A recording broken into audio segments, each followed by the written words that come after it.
Hey, welcome to the ZFS Bootcamp, or what I like to call Build Your Own Enterprise Storage. My name's Linda Cately.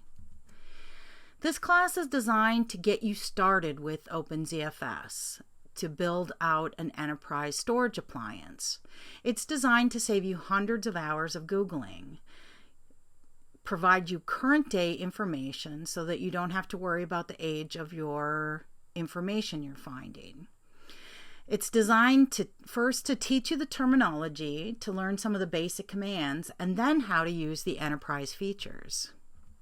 Just a little bit of background about me. I've spent over 20 years working with Solaris. I spent 10 plus years as a global Solaris architect for Sun and then Oracle. I have over 10 years as a technology instructor. And when ZFS first came out, I was tasked with teaching it to the Sun field. I've designed hundreds of systems using ZFS before things even like ARC or L2 ARC. So I've designed a lot of systems and want everybody to have the benefits of this wonderful file system. I like to just put a little history in this, where ZFS comes from. If you look back kind of in time, there was a huge conflict between software and hardware. They were putting more and more intelligence into the hardware. So firmware controllers and firmware in storage appliances just kept getting more and more intelligent. You had, hardware RAID controllers that were doing things like snapshots.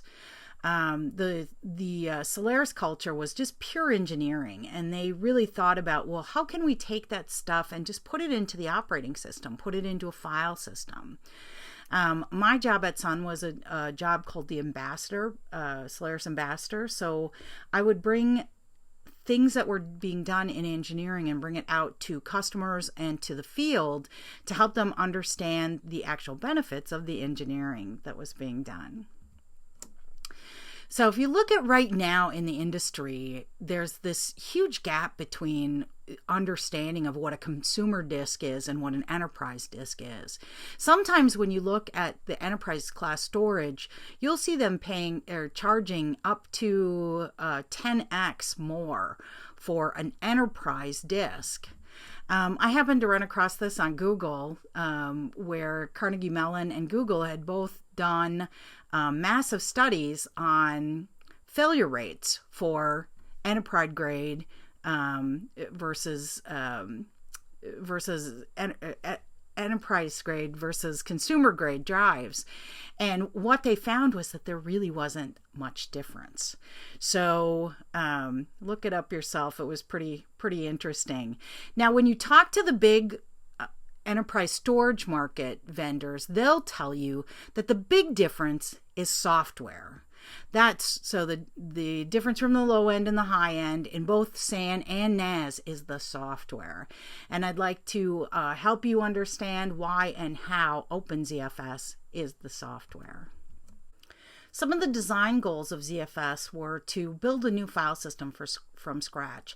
And in engineering, you really look to see what's the problem with existing. What are the problems that you see in existing file systems?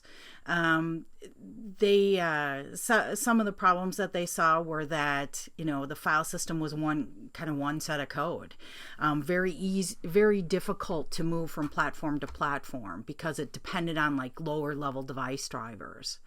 So they with ZFS lay it all in on top of the existing OS so that they could use the native devices.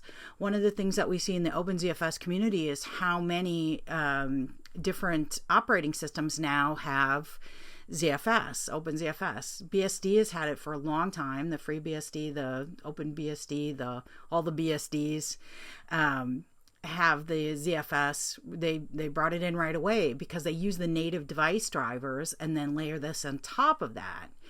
The other problem that they saw was that existing file systems always had a limit. ZFS has a limit too. It's a 128-bit file system by default. That means that it can scale to massive sizes. You really don't have to worry about with ZFS any limitations. There are limitations built in, but they're typically so high that you don't run into them or won't run into them for quite a while. The other plan for ZFS kind of out of the gate was to make it open source so that it could be ubiquitous. What we've seen is that with the Open-ZFS community, it has become ubiquitous. And there's the ZFS on Linux community, the BSD community, and there is a large, starting of a large Mac OS community. And then there's the native Open Solaris stuff. So in this class, there's several different sections in this. We start off with pools and data sets. Then we go into administrative commands, things like growing the file system. Probably the coolest part of ZFS is how easy it is to grow. Just, you need more disk, add more disk. You don't have to take downtime. You don't have to turn anything off. You just add it. It's there and available for the next write. Then we'll look at things like replacing disks and then managing file systems, or in ZFS speak, they call file systems data sets, and we'll talk about why that is. Then we'll look at how it handles data corruption, and we'll talk about that there's a checksum on every block. And so you can always check the checksum to see if the data that you're reading is actually what was written.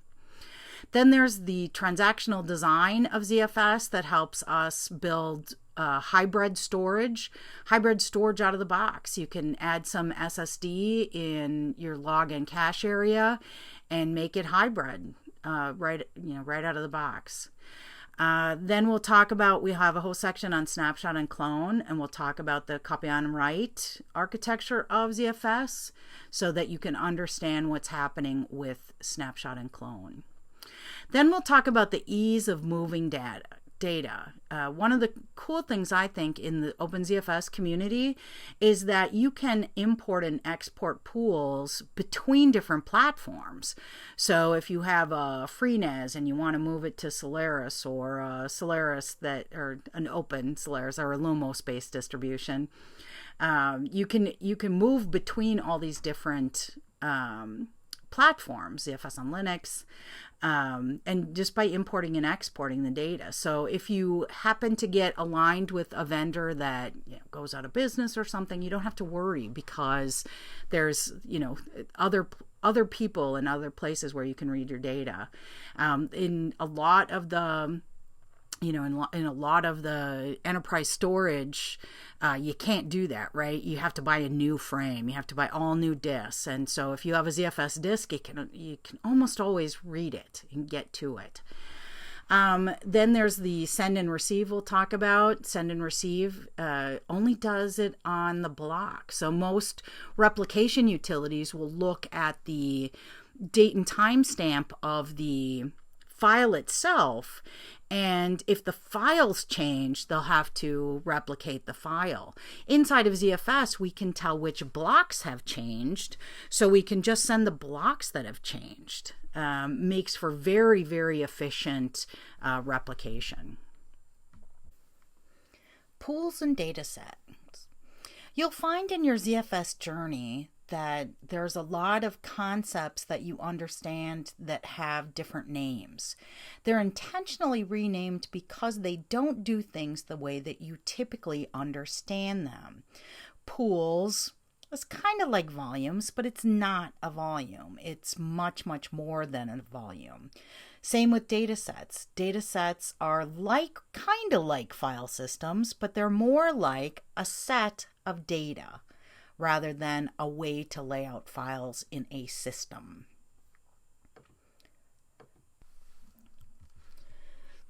So let's start off by defining these terms. Pool can consist of a bunch of disks, right? I can just throw a bunch of disks in a pool. I also can take those disks and put them into a bunch of RAID sets, right? So I can take a RAID 5 set, multiple RAID 5 sets, and put them all into a single pool. The thing about ZFS, naturally, you can't build something that's striped because it just naturally stripes. If you give it just a bunch of plain disks, it'll just naturally stripe across those disks. So when you're creating your pool to begin with, you think a little bit about how you put the different pieces together. But the whole concept of the pool is just to have this big pool of disks, take all your disks and throw them into the same pool. People ask me all the time, do they have to be the same size? Do they have to be the same type? No, no, no, no, no. You can build a pool. I mean, I could build a pool out of a 100 gig drive, a 4 terabyte drive, and a 3 terabyte drive. It will stripe across those drives until one of them's full, and then it'll just fill the other two, and then until those are full, and then so on and so on. So it doesn't have to be the same type, kind, anything like that. Probably preferred if you do, but not necessary. The other term we want to get defined is a data set. The reason that it's not a file system is that it's more of a logical boundary than an actual physical boundary. And I'll talk a little bit more here in a second about that. Now, data sets are sets of data, sets of like data. Well, how do you put those sets of data together? Well, for the same reason that you create file systems. A data set typically is a point at which a certain set of data can be shared out, or can be backed up, or has a specific set of permissions. There's also a kind of data set in ZFS called a Z volume, and that's where we take a set of blocks, right? It's not a data set. It doesn't, you don't put files on it. It's blocks that you use something else to create the file system. So one of the problems that ZFS tried to solve is that, SAN was really trying to solve all these problems that file systems have. And if you think about what a file system is supposed to do, it's supposed to make a decision about where to put data on the disk itself. So SANs just present disk, right? All they do is send a block map to a disk. It can do RAID underneath. It can maybe do snapshotting, maybe some checksumming, but it still doesn't know anything about the file and the file data.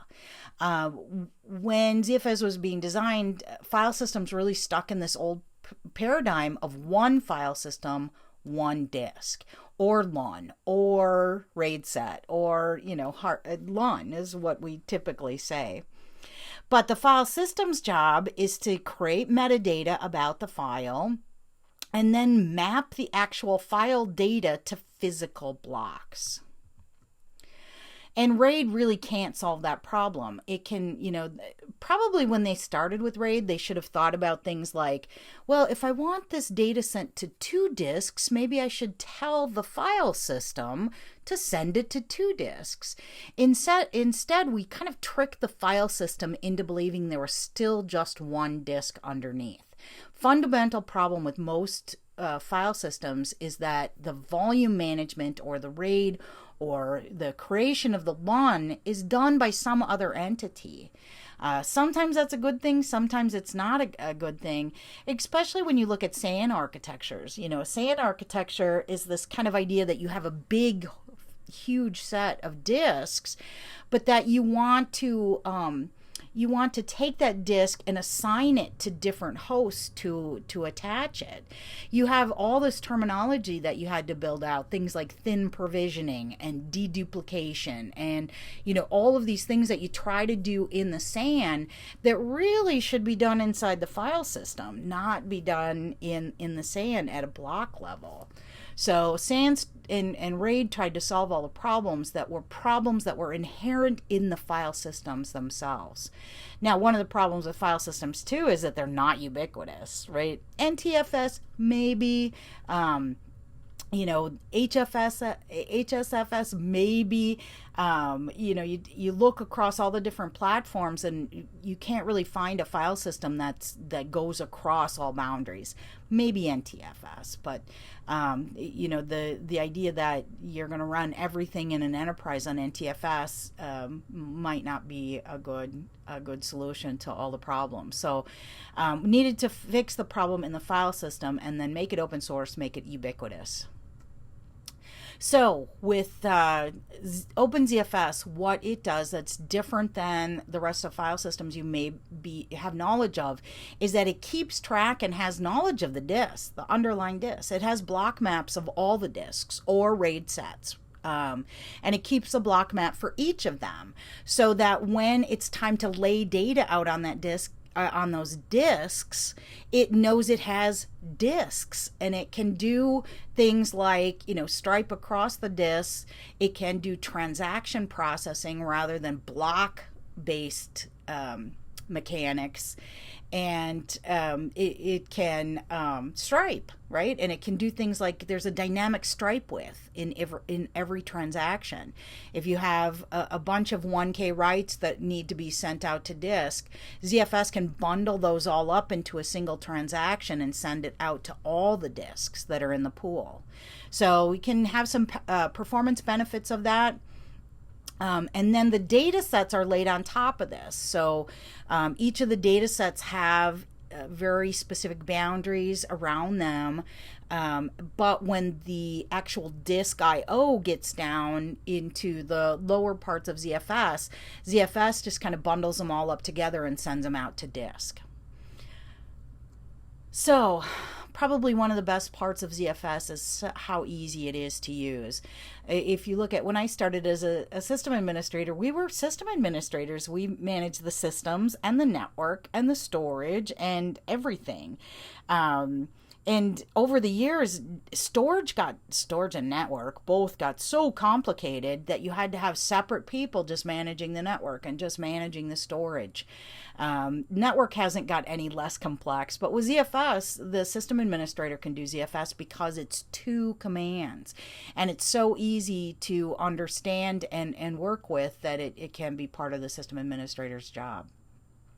So there's 2 commands. There's zpool, and its job is to put disks into the pool or just manage the disks or devices in the pool. And all that disk space is shared across all the data sets or file systems. Then ZFS's job is to create and manage the data sets themselves to help create those clean lines, those sets of data. And then inside of ZFS, there's about 40 different things, more than 40 things, sometimes more, sometimes less than right around 40 things that you can make different per data set. So ZFS also allows you to set different variables on your data sets. Creates real clean lines though. If you have permission to get in access to one data set, no way you can get into another data set. So be able to create permissions and control of who gets access to what data. So when we look at these commands more deeply, zpool, really 3 different things you're going to do with zpool. You're going to create something, you're going to create a pool, you're going to add to a pool, destroy a pool. Those are, the 3 main things that you'll do. You'll also, there's a number of commands that we'll look at a little bit later here on moving disks around in the pool. When you create, you usually have to say, I'm going to create a mirror or a RAID set, or you don't have to specify stripe, it'll automatically stripe. But when you create that pool, that's where you define your RAID set. And I'll show you how to do this here in a second. We also have ZFS create and then get and set and destroy. ZFS file systems data sets are real easy to create and destroy. When you create a ZFS data set, it takes almost no space. And if you're used to doing like format a file system, when you format a file system, it writes all kinds of data out onto the disk. When you create a ZFS data set, it really just writes a very small amount of information into the superblock. Same with zpool. When you create it, writes almost nothing on the disk. It writes a little bit of information at the beginning and the end of each disk.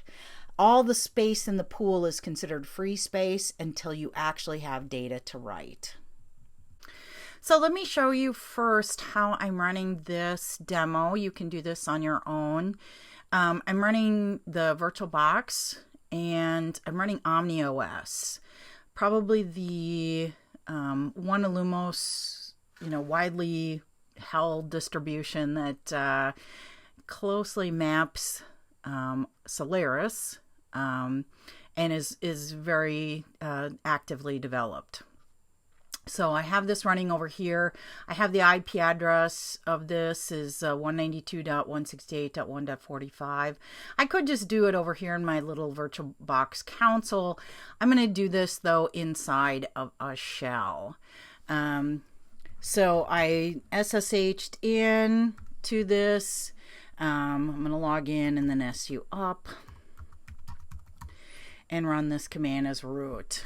ZFS, most of these commands need to be done as root. Storage management is typically a root type task. Can you do it inside of sudo? Yeah. Now, the nice thing about doing this inside of Omni is that it works exactly. So when we look at the ZFS commands, 90% of it works identically across platforms. So if you're doing this on ZFS on Linux or FreeBSD, the ZFS commands themselves work pretty close to identically. So I'll zoom into my shell here. I'm going to start off with a zpool list. And the Illumos-based distributions all have a root pool using ZFS. It's nice because the update and upgrader actually uses ZFS snapshot and clone in order to do your upgrade. So it takes a snapshot and a clone of the root file system and applies changes to what's called an alternate boot environment. Quite nice. That is gone into something very similar has gone into the FreeBSD trains, and it looks like they're working on that on the ZFS on Linux side.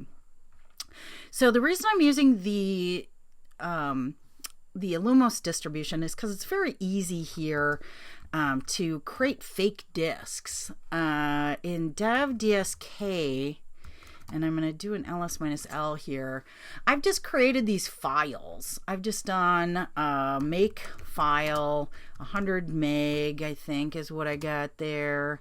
And I'm going to call it disk A.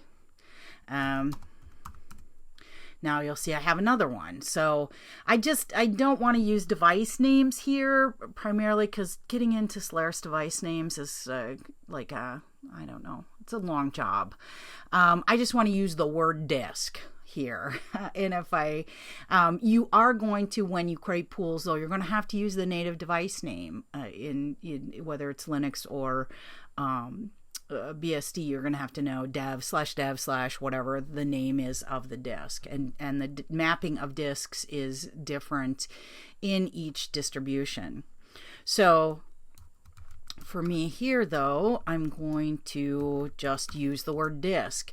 In the Illumos-based distributions, you don't have to say dev.dsk. You can just give the name of the disk because it looks or searches in dev.dsk by default. So let me create just a real simple pool. Zpool create, and I'm just going to I'm going to call my pool big pool. I like to call pools things like big pool, little pool, database pool, web server pool.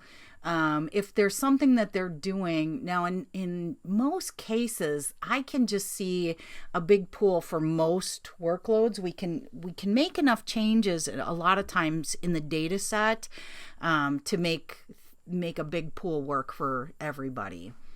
So I'm going to say zpool create big pool, and I'm going to make it a mirror of disk 1 and disk 2.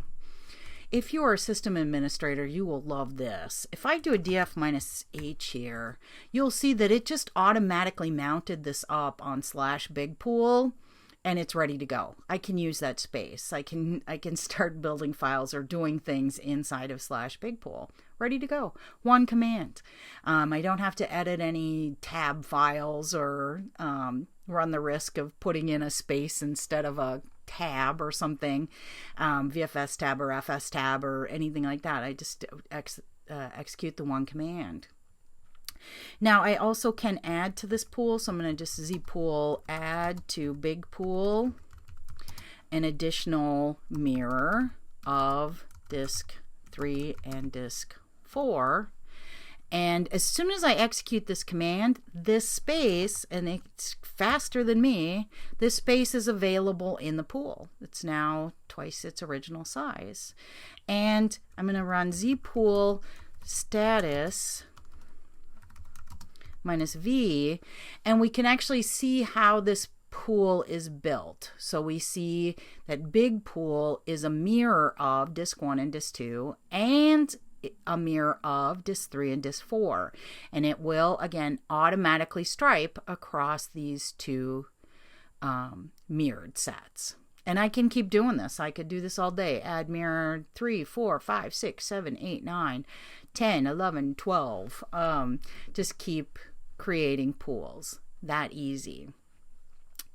Now we may want to create data sets or take this big pool and start carving out specialty space for different things. So I might say big pool / where I want to put data. Yep. ZFS create big pool.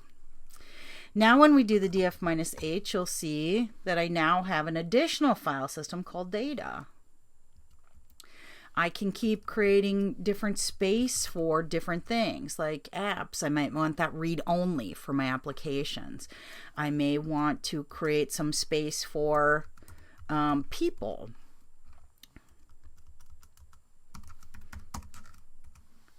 And so on and so on. Each one of those shares space from the pool. The available, the used is all the same across. So if we want to actually control that, we do that in the ZFS settings. We can set up quotas and reservations to control the amount of space that a particular data set uses out of the pool. So let's go into our next section here on making changes and doing storage administration tasks. As far as making changes go, there's a lot of things that can be done, but just for the pools and the data sets, really the two things that you want to do is with the pools, manage the disk, right? One breaks, you want to know that one broke. You want to be able to replace the disk or add new disk. Offline, we'll look at offline and online of disks. And on data sets, really we want to change settings. So we'll talk about those two things, about making changes or doing administration with the pools and see, messing with the disks or changing settings on the data sets. So let's start off by looking at the disk management tool. So I've run zpool status minus v here, and you can see my pool is made out of this mirror and this mirror. So we can add. So I'm going to do zpool add to big pool, maybe another mirror of disk 5, disk 5 and disk 6. There we go. Zpool status minus v will show us that pool now consists of 3 mirrored pairs. And we can keep adding and adding.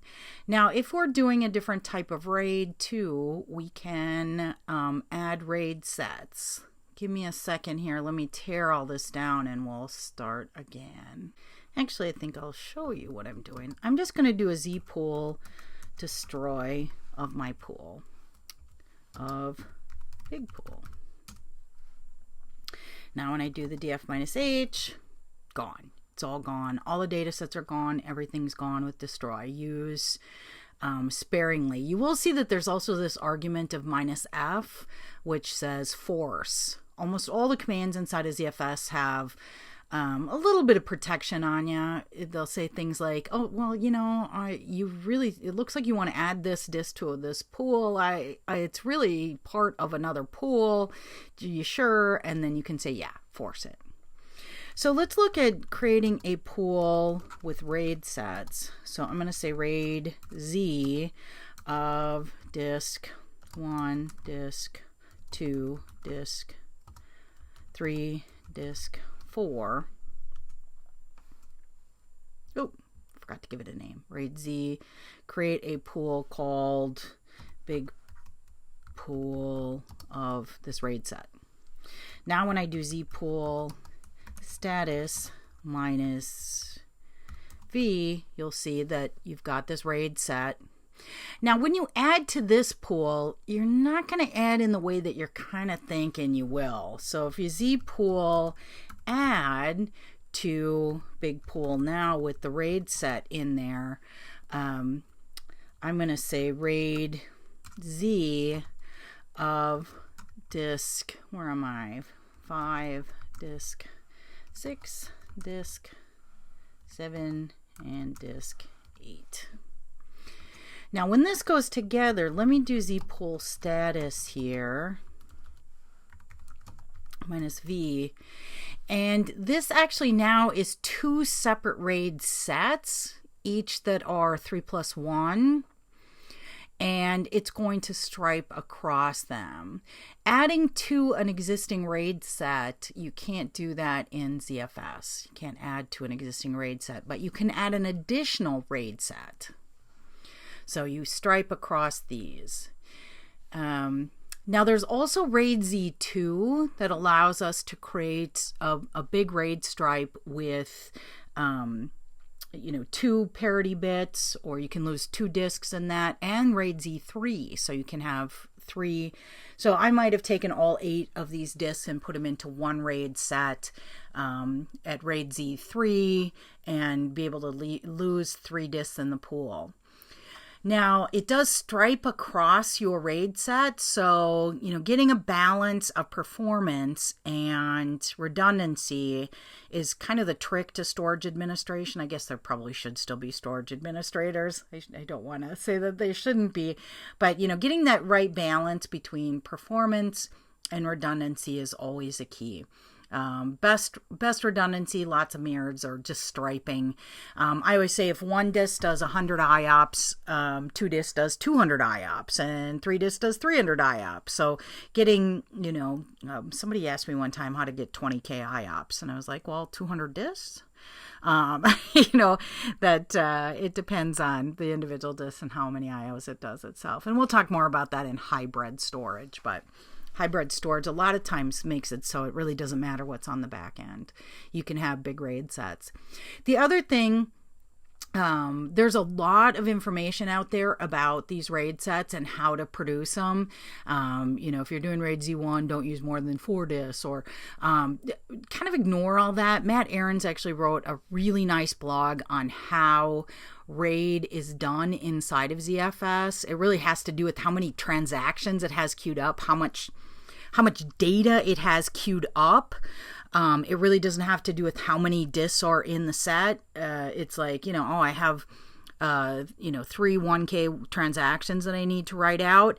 It may, in a RAID Z1, and let's say I had a 6-disk RAID Z1 and I have 3 1K writes to write out, it may actually only use 4 disks for that particular transaction. It may use 6 disks for the next transaction. So it's kind of based on what kind of transaction is kind of in queue and using, space well. So if you want to get a real good judge on that, go to Matt Ahrens' blog off of delphix.com to read that about the different RAID sets.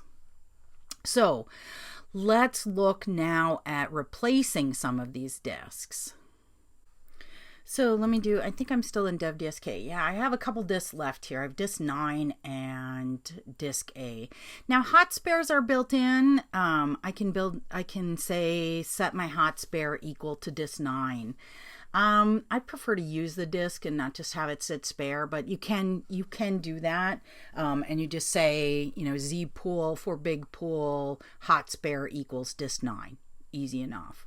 Or we can do this manually where we replace these disks. Let me run Z pool status minus V again and see what we've got going. So your state of your pool is either going to be online, and if you have a disk that fails in your pool, this will change over to degraded, and it will actually show you that this disk is offline.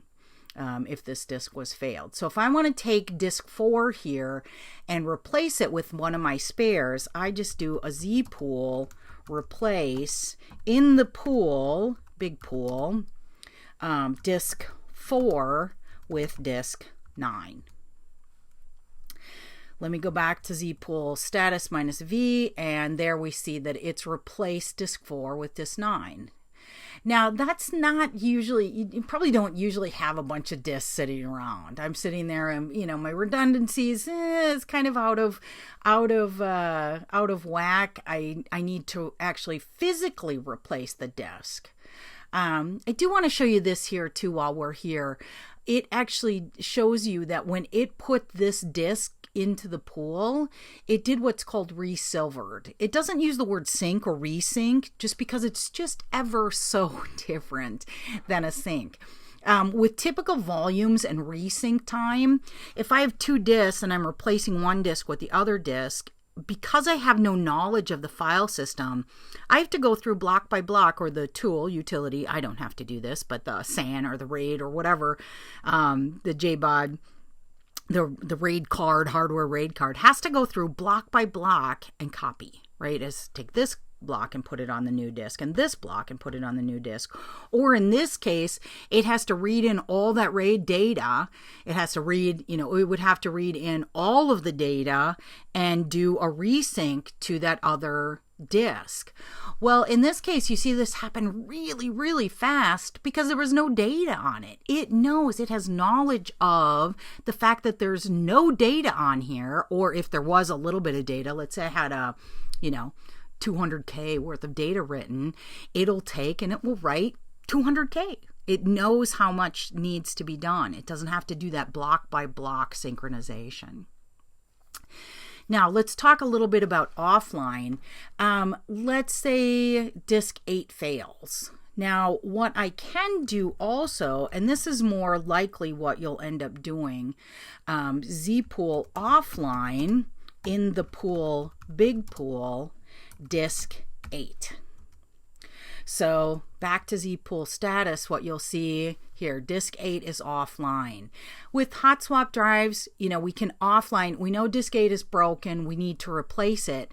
So what we do is we offline the disk, pull the disk out of the chassis, put in a new drive, and then just go zpool online that disk. So we physically made the modifications while the disk was offline. ZFS knew not to write to that drive for a second or two while we're physically, or a minute or an hour, or depending on where we're at, right? But then we can do the command zpool online that disk and it'll come back online. And it might be a new physical disk. It might have a different user ID, but we know that it's in that same position. And with Solaris, it's going to be, C1, T1, or CTDS something. It's going to have a device name associated with that. I should do a little video on that too. But so now it's back online. We're up and ready to go. So those are the primary administrative commands that you do with zpools. Now let's look at administration for data sets. So I'm going to have to just create some here since I destroyed mine in the pool. I'm going to go big pool data. Now you also can create data sets inside of data sets. So there's this property of inheritance. We can decide whether or not, let's say we have a zpool data and we want to create one for a user named Jacob in that data set. You can decide things like whether or not the settings that are done on big pool data, if those will be inherited by any new data set underneath it. By default, inheritance is turned on. My son's actually named Jacob, and I actually have twin boys named Jacob and Matthew. They're 13 years old. DF minus H. We'll run that here. So I have, now I have my bigger pool. All of the space is shared with all of these data sets. Now, one of the settings probably that gets set the most is this idea of quota. And I like to use my twin 13-year-olds as an example. I think twin 13-year-old boys really genetically don't have the ability to share they don't know how to share. That's just a joke, but yeah, it's true too. My son, Jacob, actually is the kind of kid so let's say I had a big bowl of candy and I said, here, you guys share this. My son, Jacob, is the kind of kid that would just take the whole bowl. And he would hide it. He would put it away somewhere. So if you're in a situation where you're, here you guys share, not going to happen. Jacob's going to take everything. So I'll show you one of the settings that we can set. ZFS set quota equal 100 meg to big pool /data/Jacob. And this would be the equivalent of taking, a portion of my big bowl of candy and saying, here, Jacob, this is what you can have. Now, that doesn't mean that it doesn't mean that I don't still have candy laying around. It means that for now I've just given him 100 meg worth, and limited to that. Now, if I need to tweak that up, I can turn this up at any time. Let's say he has a write in flight. I want to turn this up to 200 meg. Bam, done. It's there immediately. It's ready to go. So this is a logical setting. It's not a physical setting. I don't know if anybody out there is old enough to have, had to partition disks and, determine, how much space you need for export home, trouble, changing the size of file systems was always very difficult. This is one command, done. Now, I like to use my twins because my other twin is the exact opposite. He's the kind of kid that I'll say, here's a big bowl of candy. Would you like some? And he'd say, no, Mom, thanks. I don't want any candy right now. So, and then he'll come back to me a couple days later and go, hey, Mom, what happened to that candy? And I'll go, oh, your brother ate it all. For him, I can actually, there's a setting, a ZFS setting. I wish there was a ZFS world setting for this, but there's a ZFS setting for him. There's reservation, and I can set this to whatever value I want. I'm going to set it to 100 meg on big pool /data/Matthew. Now, when we do the df-h here, you'll see what happened. Now, Matthew's not limited at all to how much space he uses. If everything else in the pool uses all this space, he won't really get some. But what I've done is I've taken 100 meg worth of storage and I've put it aside. I've reserved it for him in the future when he's like, hey, Mom, where's the candy? Right? So I have that. Now, you'll see the 100 meg has been taken out of everybody else's available space. So that's quota and reservation. Now, ZFS, there are a lot of settings. I'm going to do a ZFS get all on big pool data. Wow. Yeah, lots of things here. So go back to the top of our list. Here in get all, it shows us the name of the data set, the name of the property, and what its currently set value is. And it also shows us things like, was this set by default or did somebody set it? I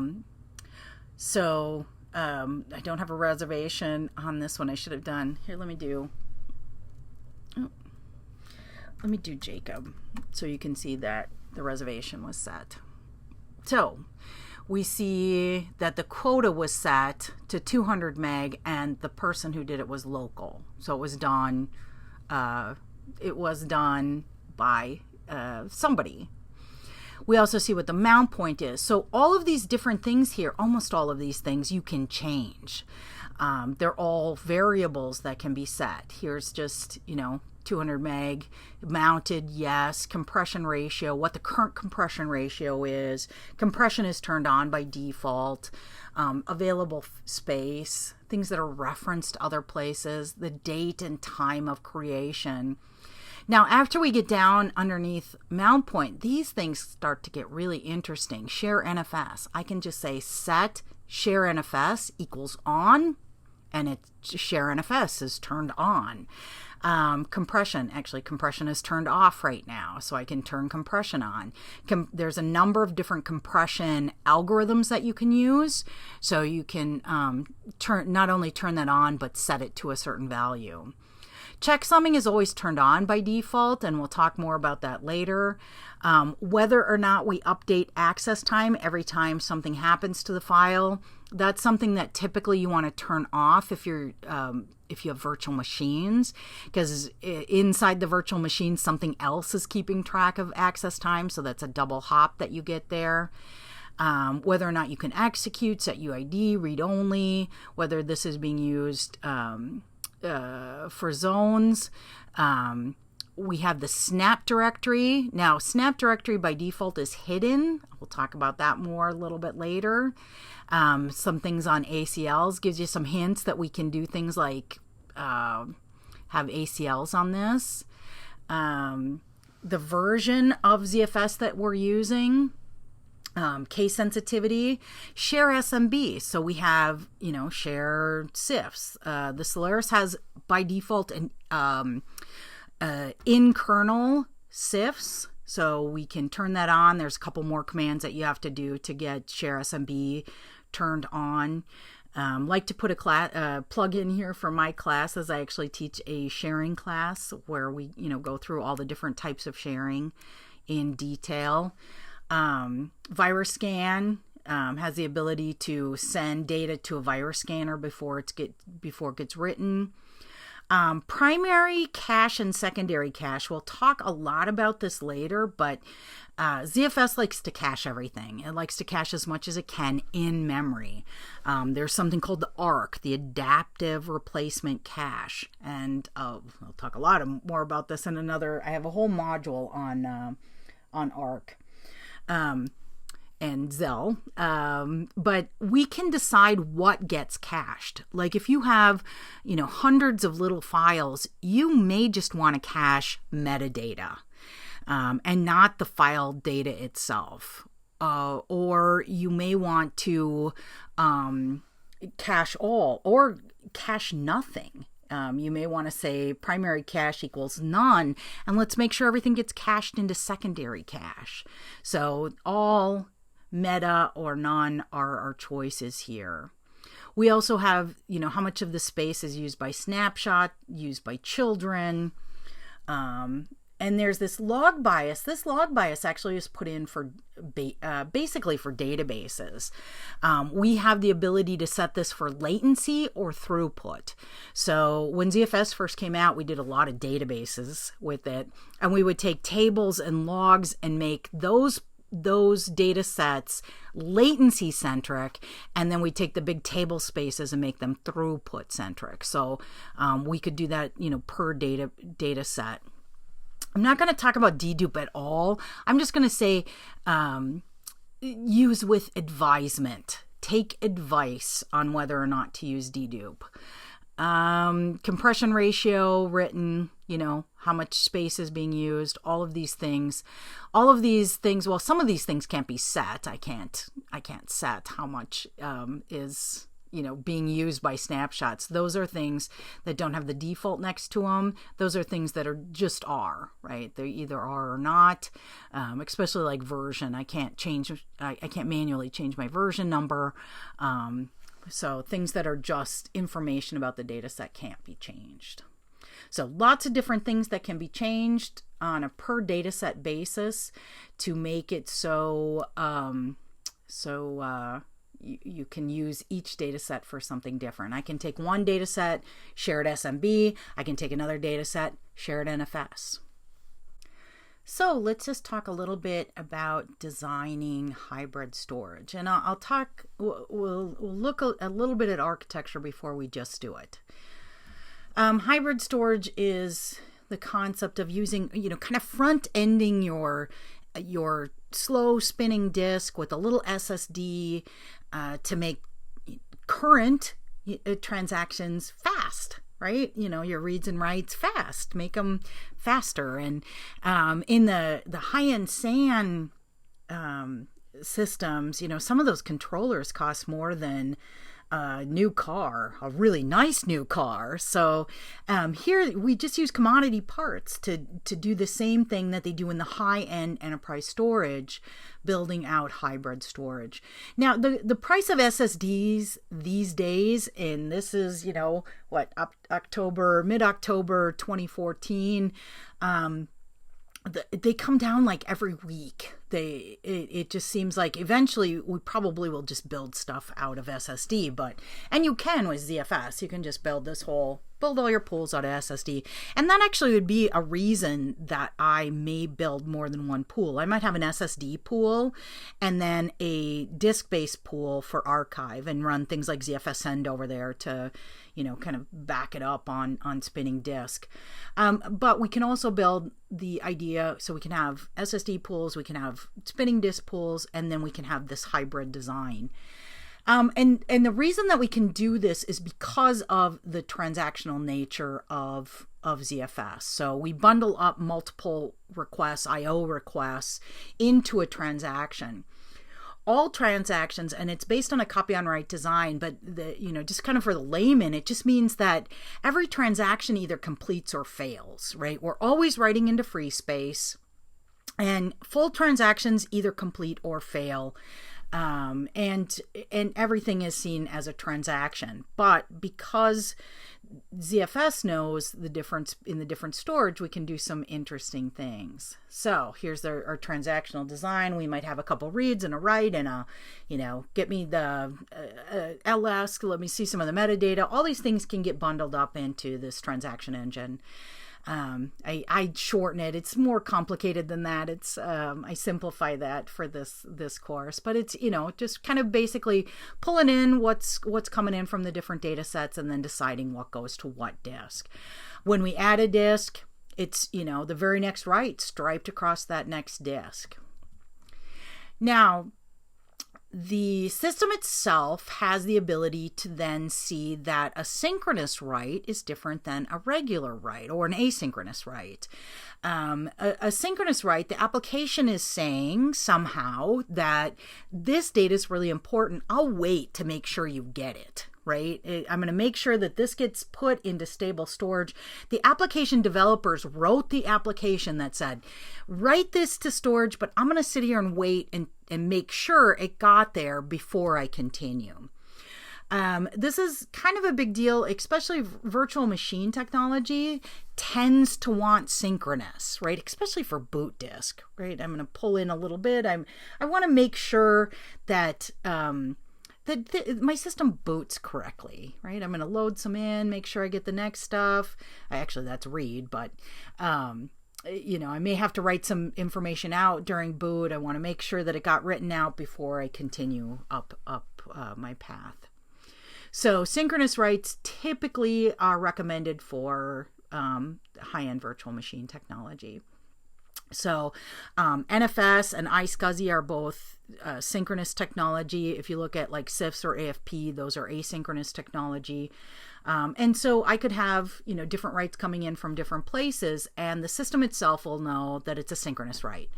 And it will go into the transaction engine, and then the ZFS will log that information and log that information is there, and then tell the application to continue. Kind of, I've got this in stable storage, go ahead and continue. What you can do then is you can add a log device, and you can use SSD here to help enable the speed of synchronous write traffic. So if you're using NFS or iSCSI, good idea to have a log device. Now, the same is true with read, but read is a lot more elaborate. By default, and I already talked about this a little bit, but the memory will cache everything it can. The cache algorithm is actually very elegant. If you have some time to read up on it, it's very nice. It's not just your standard last in, last out, or first out, or first in, first out.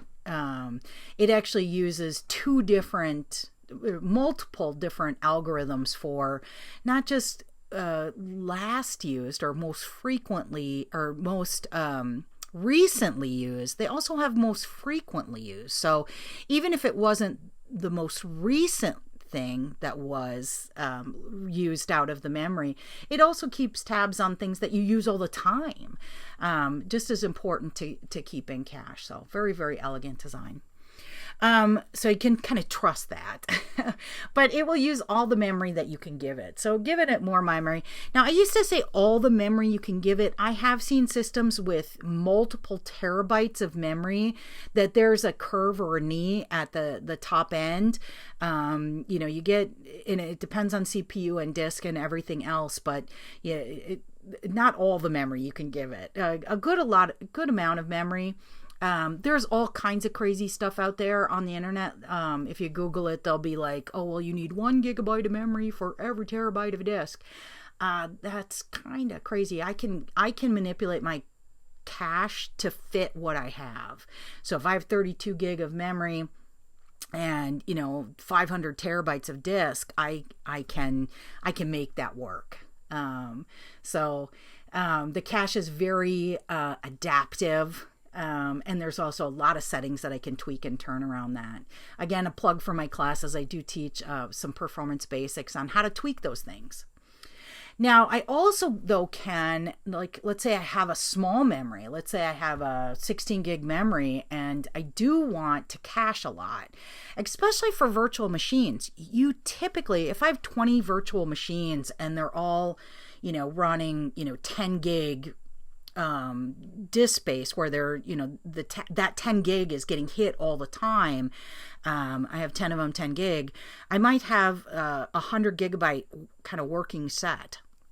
I can extend the size of my memory out to SSD so that I'm not always going out to disk. If I have, 5400 RPM disk, I may just want to get a little bit of read cache here and extend my 32 gig of memory or my 16 gig of memory out to a place where it fits my working set, which I said, for example, is 100 gig. It's not that easy. I mean, the math is not that easy, but let's say, for example, I have 10 VMs, each with, 10 gig working set. I need 100 gig of working space. I can size my system with that 16 gig of RAM and then fill in the rest of my ARC with SSD. And I can put as many of them as I want in here.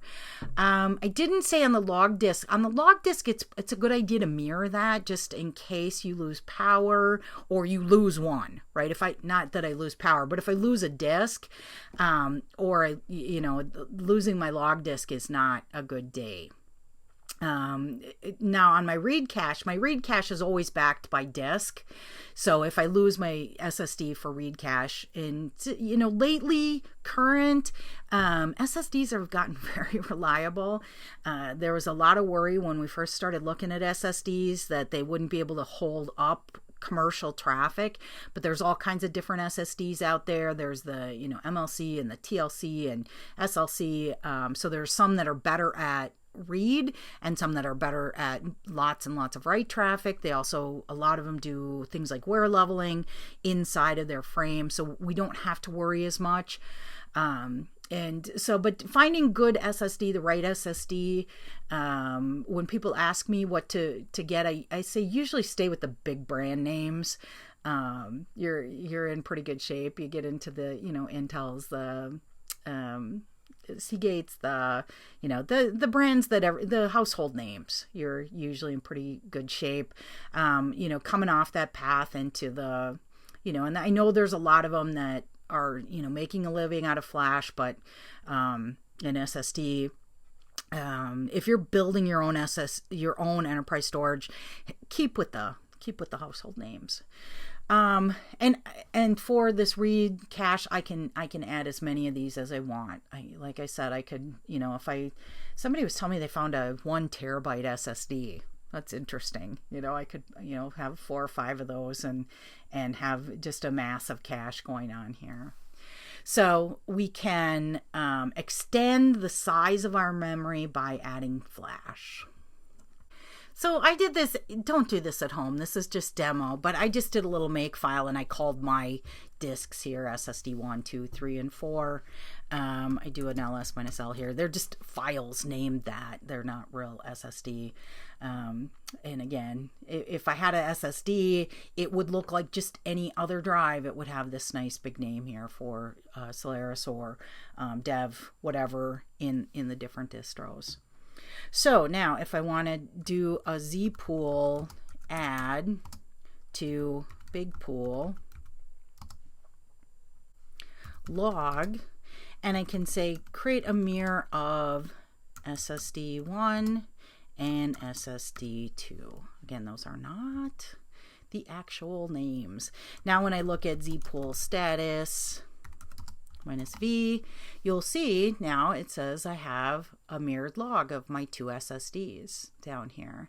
Now with the log space, there's a really nice, I think it's dtrace underneath, and a script out there called zilstat.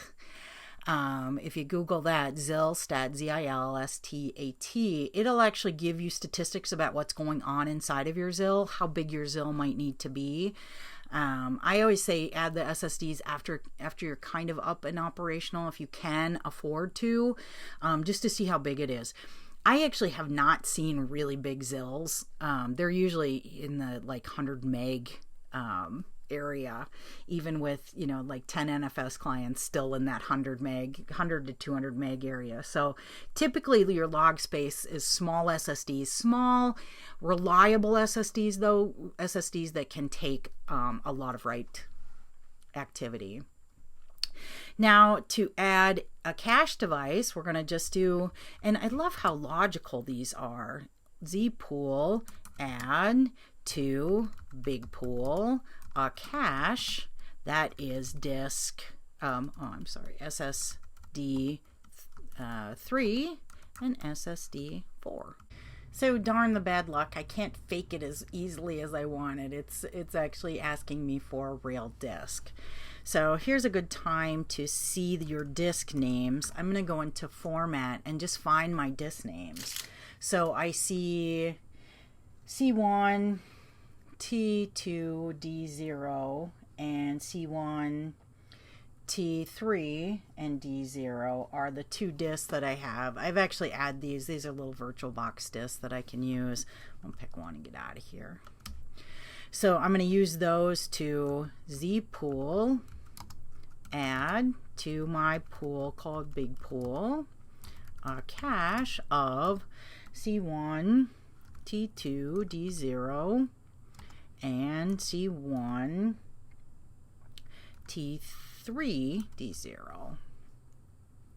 So I think it's good to show you an example here of using an actual real disk. You kind of can see the naming conventions. Now when I do zpool status -v, you'll see now that it shows my cache devices, and it's going to stripe across these. Again, if I lose a disk, it's backed up by actual physical storage.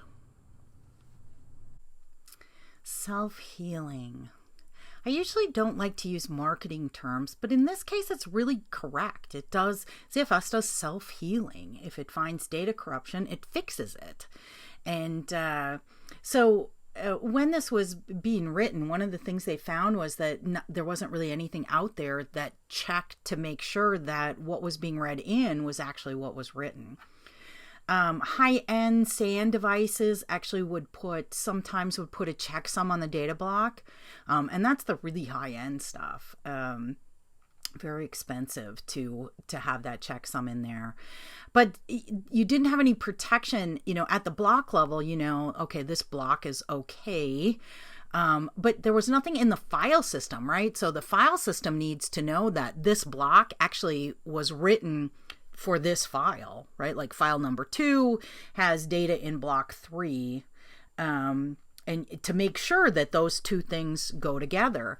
FSCK, file system checkers, usually do that, right? They check to see if there's a problem, right? But they don't always have a solution.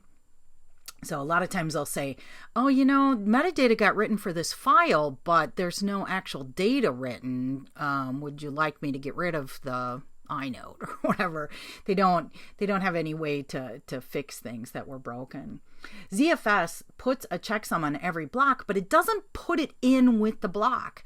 That's kind of like putting your keys in your purse and losing your purse, right? You don't, that's not really a good example, but it's, putting the checksum with the block, it just kind of is fraught with danger. What ZFS does is it puts the checksum in the block pointer, and then the checksum for that block pointer is in its pointer, and so on up the chain, so that you can make sure that the whole file system, the whole data set, the whole pool is good. Right? We know the whole thing is good because we use the metadata to keep the checksum.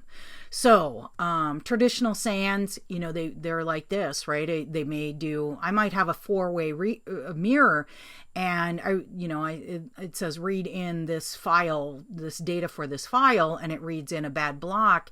And if there's no checksumming in place, you have what's called silent data corruption. Who wants silent data corruption, right? Some of my customers, when they first started using ZFS, they got noisy data corruption. They got to see that, hey, you have a bad block, and they were running ZFS on top of hardware RAID, and ZFS was telling them how poorly their hardware RAID box was actually functioning, and they'd get all crazy. Yeah, I have bad ZFS corrupted my data. Actually, it's not like that. ZFS found the corruption in your data. That data was silently being corrupted, and now ZFS had a way of knowing that by looking at the checksum. In traditional SANs, though, we may have a bad block. File might not ever know that block was bad. So with ZFS, what it does is what you want it to do, right? If it has another copy of that data somewhere, if it has a mirror, or if it has, one of the RAID Z's, it has the ability to find a good block, send the good block up to the data, and replace the bad block. So it does all of that when it does the checksumming. And you can actually see that in zpool status. You can see when it's fixed some errors. Lets you know. Now, so there is everything is checked all the way down. The directory blocks are checked. It's not really an inode, but the pointer, the file pointer is checked, checked all the way down. Here's a massive diagram. Now, at the top level, the super blocks, or what they call uber block, because it's not a super block, right? It's a little bit different. There's 4 of those at the beginning and the end of each disk, and so we can check those. They check against each other, and they have to have a unanimous decision to make sure that it's all correct. One of the things you'll hear a lot about with ZFS is ECC memory. One of the things that you don't want is for memory to flip a bit and lay some metadata down that's bad. And ZFS will find that bad, but it'll be like, oh gosh, my super block is bad. I can't make any sense of this. So ECC RAM is a good idea with ZFS. So in practice, if we want to go through and we want to check everything, we can run this command zpool scrub of the pool. If you go out there and Google, you'll hear 100 different theories on how often you run this. Every 2 weeks, once a month, every day. And I think all of those are actually wrong, because every set of different data is different. All data is actually being scrubbed at read. So if you have a pool that everything in the pool is being read every day, it's kind of self-healing or self-scrubbing as that's happening. You may have archive data though, and your data might be your crown jewels of your company. You may want to scrub that 10 times a day. Depending on what the data is, right? You want to make sure that it's good. You may not have a lot of redundancy in it. You may, if it's a pool that's like an archive pool, you may want to just always be scrubbing it, just to make sure that it's good. If it doesn't have a lot of activity on it, you may just keep scrubbing. One scrub ends, another one starts. zpool scrub won't let you run more than one at one time because it's very IO intensive. It's going to read in all the data, check the checksums, and correct anything that's broken. So it's not something you want to run on production data in the middle of the day, that kind of thing. Have seen scrubs that run really long, really long scrubs. If you have, 500 terabytes of data that you're reading, that's going to take a while. So running scrub, again, your scrub may be different than somebody else's scrub. So let's look at this out on our pool. So we just run zpool scrub, and I don't have anything on my pool, so I don't have a lot of data for it to go through. Usually it'll return right away though. That doesn't mean that it's necessarily done. To see what it's doing, you can go into zpool status -v, and you can see here that, this is when scrub was run. This is how many errors it returned. And that's another thing in deciding how often to scrub. If you see it starting to fix a lot of errors, and especially if you see a lot of checksum here in your status, you might have a disk that's going bad or getting bad, something like that. So it might be something that you plan to replace. If you start running, I had a customer, and I thought this was a great way of running scrub. Started off by scrubbing once a month, and then came up with 4 or 5 checksum errors, then moved it back to 2 weeks, and then was getting on a regular basis like 1. That you can figure that out for your set of data as you scrub, to see too how long your scrubs take, and then how many errors do they find. I've seen people with 500-600 terabytes of data and run scrub with 0 errors. So it really depends on the whole architecture and the kind of the quality of the individual components too. So here's another cool enterprise feature of ZFS. I remember one of my customers, this was a while back, but telling me how much they paid for Snapshot for their big enterprise storage. Again, as much as a luxury automobile. So Snapshot and Clone built in. So Snapshot is based on the idea that ZFS is built on the copy on write design. Not going to talk a lot about that, just that ZFS always writes into free space for the admin, all new data written into free space. And so if I remove a file from the system, those blocks are put back on the free list and, can be used for the next file. Now, when we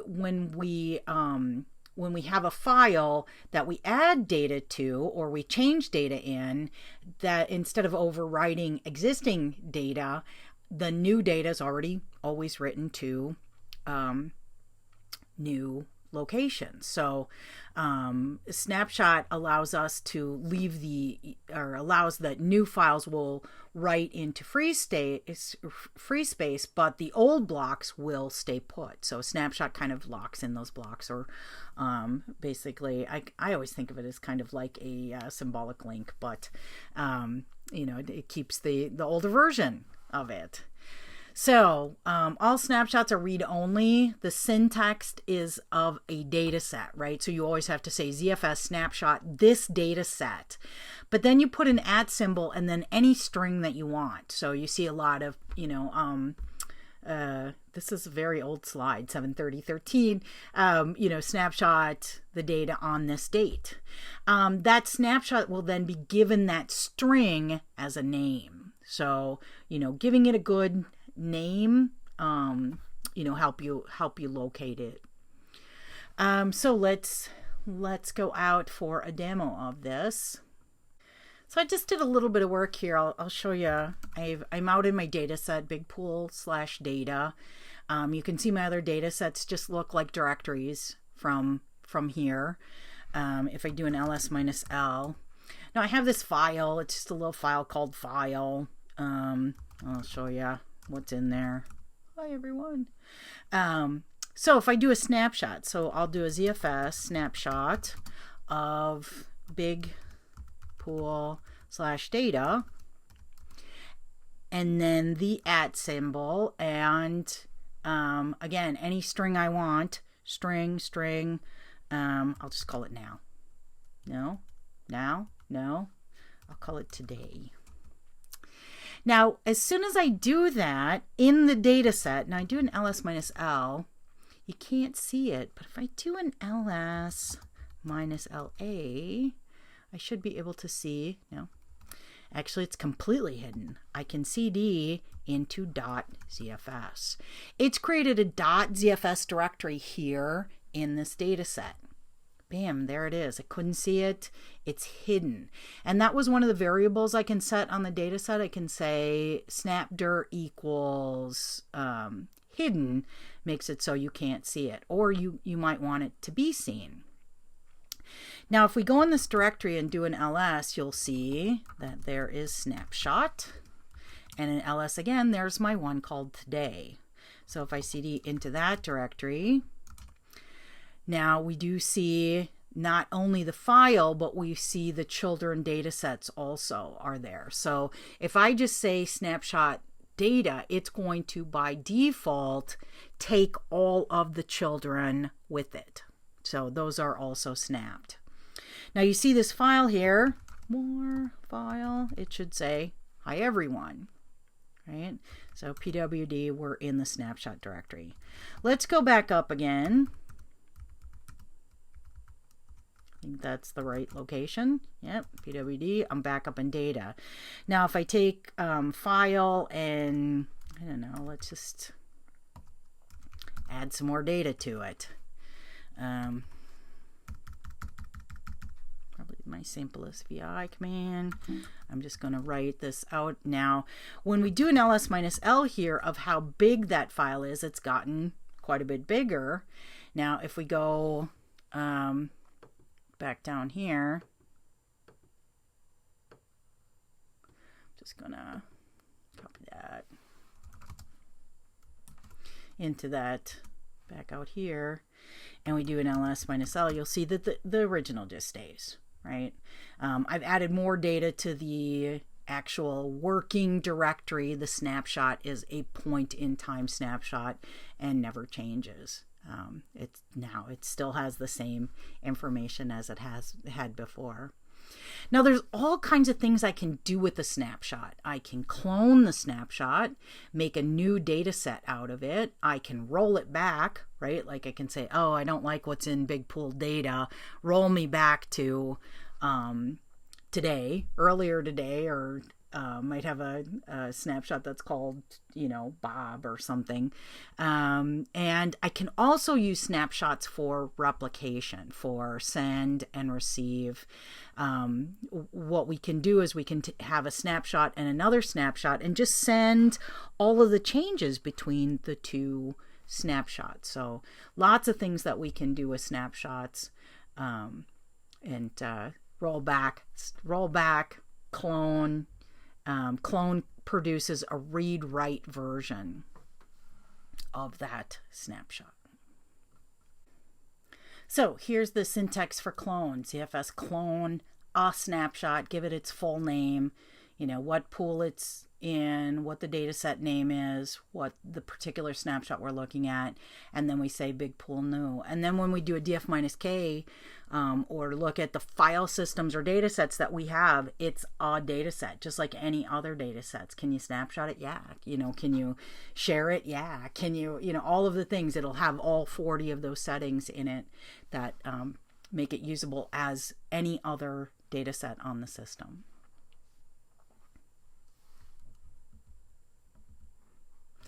Now, one of the things that's kind of cool to do is to use this for virtual machines. And it is tricky to change the virtual machine names, and sometimes they have unique IDs for them.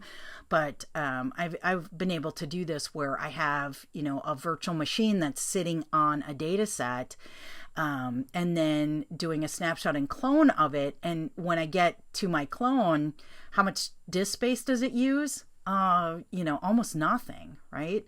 I could create, one of my friends back at Sun had a blog on how to create 100 VMs in less than a second. So, I mean, I could potentially, snapshot and clone it, just keep cloning it. VM2, VM3, VM4, VM5, VM6, use that snapshot to create a bunch of them and use, almost no disk space. Once you get inside those VMs, you're going to want to, have different host names, different IP addresses. There's going to be a little bit of difference between them, but, really a nice way to, create out virtual machine infrastructure. So let me show you what this looks like. ZFS and zpool both have lists. If I do a ZFS list, you can see all the data sets that are currently known to ZFS. So all the pools and data sets, their mount points, just some basic information. Now ZFS has also this list -t for type. I'm going to put in snapshot, and it's going to show me the snapshots I have. So I have my data snapshot. So if I want to do the clone, I just say to ZFS, please clone this snapshot, big pool / data at today. So I'm going to say, please, Mr. ZFS, will you clone this to a new data set? So I'm just going to say whatever I want here, big pool / whatever, new. Now, when I do the snapshot -t, you'll see that it's not a snapshot, but when I do the ZFS list straight up, you'll see that new is a data set just like any other data set on the system. So next, let's talk about replication. There are a number of built-in tools to ZFS that allow you to replicate the data once you have snapshots. So once you have a snapshot, you may want to take that data and send it someplace. They use the word send and receive because that's really what you want to do. You want to take it and copy it to another location. And what happens when you do this, it actually opens up a stream to send to another location. So you can send it to another host, or you can send it to another pool or data set. Makes a very clean stream. So the syntax of this command is we're going to send a snapshot, and we're going to pick up and open that stream up and send it to ZFS receive to, and in the first example I have, it's going to be received into archive and then new. So it will actually create a new data set called new in archive pool. That is a full replication of Big Pool Data's snapshot. Now the other thing that you can do is do it with another host. So we can ZFS send a snapshot to another host. We have one more option. Let me show you this first, and then I'll show you incremental. So let me show you around a little bit of what I'm doing here. I actually spun up another VM running FreeNAS. It's a kind of GUI tool that's built on top of FreeBSD. I wanted to show how easy this is to go cross-platform. So I've got that. I still have my Omni here. So this window here is SSH'd into the Omni, and this one is SSH'd into the FreeNAS. I'm going to do this just as root, just because it's the easiest. I allowed root access on the FreeNAS box. I did, though, do real quickly here a ZFS list to show that there is a data set here. Hopefully you can see this. I'll move it up. Archive hosts, and this I named it like that because you may want to take your hosts and archive them off onto another system. So this has a lot of space available, 3 terabytes or a decent amount of space available. I'm only going to send over 29K, so that's not going to be a lot, but let me show you how this works. Instead of you having to look at me type this all out, let's make sure I have this right. So I'm going to send this snapshot, so big pool data at today, and I'm going to send it over SSH to this IP address. If you wanted to do it non-root, you can pass your keys, or make sure that the host that you're sending it to will receive the data and that the user has permission on the data set. So I'm going to send this over to archive/host, and I'll just call it Omni1 is the data set that it will populate. So it will create a whole new data set called Omni1 on the other system. So let's go. It's going to ask me for the password over there. I will enter it, and oh, that was quick. So let's see if it got over there. I'm going to go over here on the FreeNAS box. They mount everything up onto MNT. Archive hosts. So if I'm there and do an ls, there it is, Omni1. It's I should have showed you that before I did the replication, but believe me that this directory is completely empty. I just set up the system. Now when I do the ZFS list, you'll see that it's created it as a data set now on the remote system, and it should be populated. And if we go in there into Omni1, we'll see ls. We should see there's our file, there's our other data sets below that are just directories when they come off here, yeah, the data's over there. Now if we wanted to do another snapshot, our syntax would be, so ZFS send and then a -i that says send me incrementally between this snapshot, the one I took yesterday, and the one I took today, and then send it over SSH to the remote host. So another way to do replication, I don't know that you'd call it replication. Maybe I could split off some mirrors or something to create a pool, but really to do a very large move of data. I've seen people do this, especially if they're moving a big set of data from one data center to another. They don't want to do that first big send, so they they create a pool, they do the replication locally. So they do a ZFS send from one pool to the other pool, and then export the pool, and then physically move the data. People move large JBODs and whatnot to the other data center. And then they get to the remote host and they zpool import.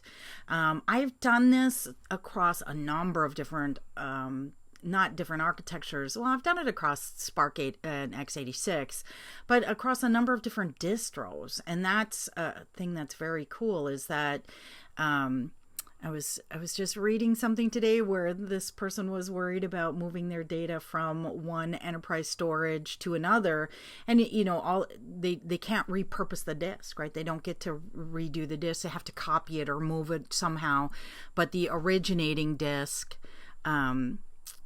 is in a proprietary frame with a proprietary file system with proprietary everything. So here it's not, right? It's all open source. So we export the pool on one host, we import it on another host. And this is nice too if you have a system, and I do a hardware architecture and design class, but in most cases I recommend having the disks separate from the CPU or the boot drive, or use some sort of SAS or SATA channel between the head node and the actual disk, and it makes it very easy to export import between frames, like between test and dev, and production too, right? Being able to move that data, physically move that data just by reconnecting different channels instead of having to. I remember, listen, I have a lot of customers who still do FTP, just to move the data from one location to another. So, so if we do this, let me show you this. So let's start. We'll just go Z pool list real quick. We have our root pool and our big pool. I'm going to do a Z pool export of big pool. At this point, it may still be physically connected, or you can move to another host, or as you move to another host, if you do a Z pool import with nothing, I could say big pool because I know it's big pool, but I can do a Z pool import without big pool and it'll actually show me big pool. I actually had to reconfigure big pool with actual real devices. This didn't work right with just the files. But yeah, and you see that big pool is made out of these two disks, and the pool can be imported using its name or numeric identifier, which is this thing here. Every pool on the planet should have a unique ID. So let's go import Z pool import big pool and Z pool list, and there you go, it's back online again. Oh, I forgot to show you that it wasn't there. Let's go export Z pool list, gone. Z pool import big pool, Z pool list, there it is. So this is the end of the replication chapter. So before I finish, I just want to talk a little bit about some of the products that people can buy that sit on top of Open-ZFS. There is so many of them out there. And when you get into the commercial distributions, what you get is support. And then usually the tools make it easier. Hopefully you see that this stuff is pretty easy, or they add additional features, something that is additional to what you see there. All of these except for NAppet. Well, so NAppet is a tool that sits on top of any distribution. It's a little GUI that sits on top. They also, I think they sell the cluster. So being able to put this into a cluster framework so that you can run, 24/7 operations with it, takes it, truly to that level of enterprise class storage. Synedo and Aristore are pretty close to the same product. I put them at the top of the list. They're my favorite. I'll show you them here in a second. Coming in close next is the FreeNAS, TrueNAS stuff. So the FreeNAS is an open source community product, and TrueNAS is the commercial version of that.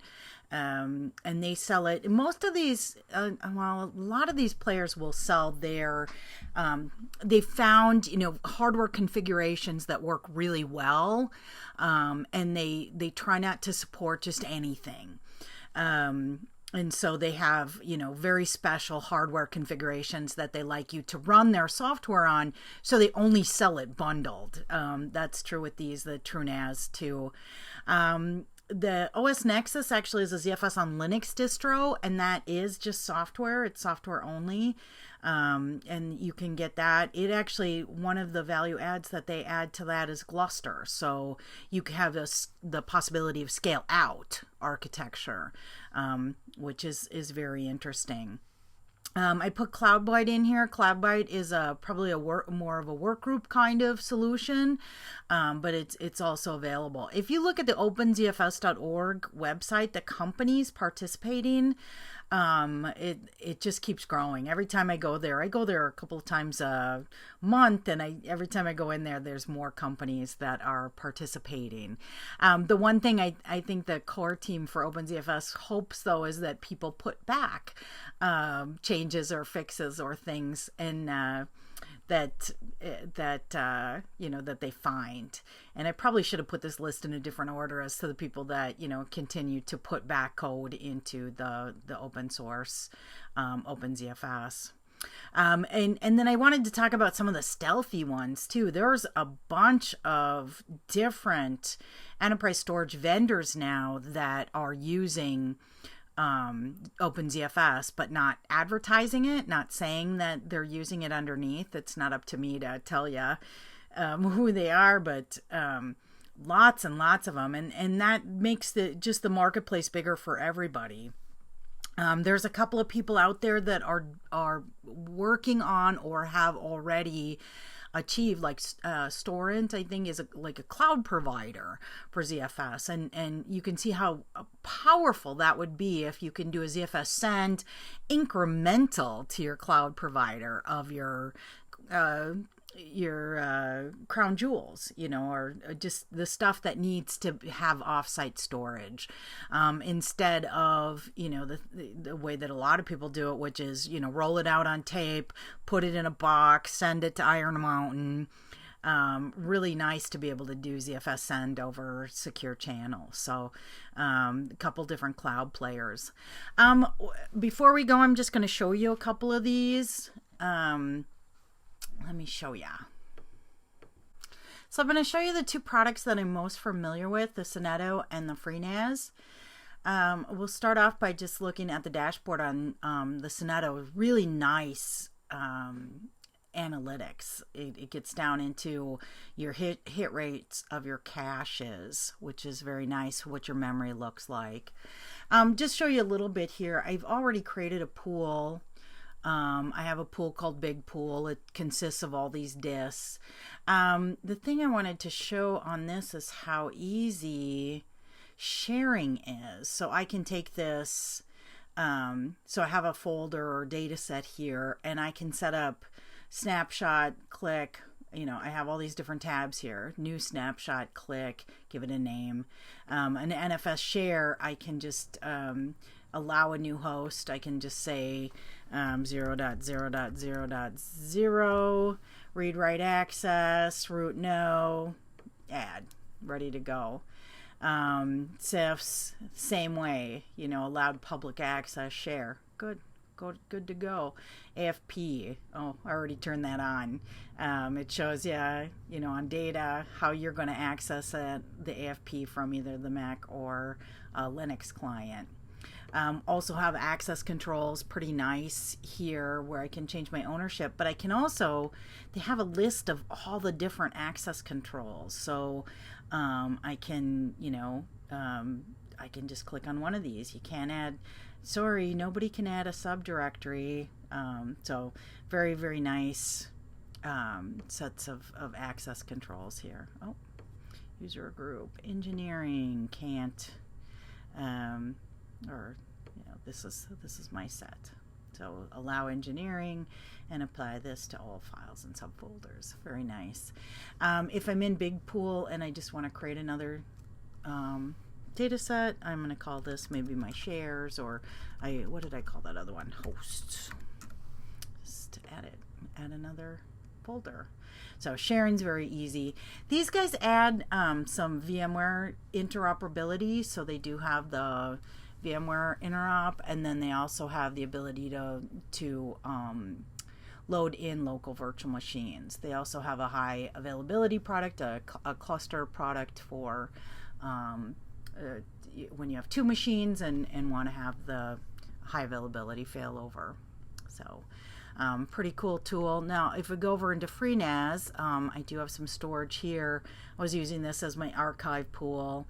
If I wanted to add new data sets, so I have storage already set up here, add a new ZFS data set, call it, I like to call stuff Bob. I'll add a data set, and then I can take that data set and so I can take this data set and turn on sharing with it. I can add an Apple share, add a Unix share, add a CIF share. Looks like I already have a CIF share. And just, pretty easily add my, give it a name, find the path, and click on OK. This one has Time Machine, so does the Sonetta. Most of them do have the AFP. Loading up AFP manually on a Lumos distro, not incredibly easy, but you know, here it's very easy. This one's also has jails, the FreeBSD jails, and a lot of different plugins. And this is, again, their free version of their product, and then the TrueNAS is the commercial version. So to wrap up this boot camp, if you're still with me, the things you should have learned is about pools and data sets. You should know how to create those and manage those. You should know some of the admin tasks of how to modify data sets or replace disks in a pool. You should know what hybrid storage is now and how you do that with ZFS, what a scrub is and why or why not to do it. You should understand snapshots and replication, and know that there's other products out there that sit on top of ZFS and are available for purchase. This class, actually, I typically charge for this class and decided to give it away as my contribution to the community. Hopefully, if you are from a vendor and you're listening to this, you'll encourage your company to put back into the community also. But I do have other classes for purchase. I have the admin class, that more tools and techniques for problem solving, performance common bottlenecks, and some of the common tunables that you'd set. I think I go through like 10 of them in that class. Then the architecture class on how to design a system, and then the sharing. The sharing class is really specifically around the Lumos-based distributions.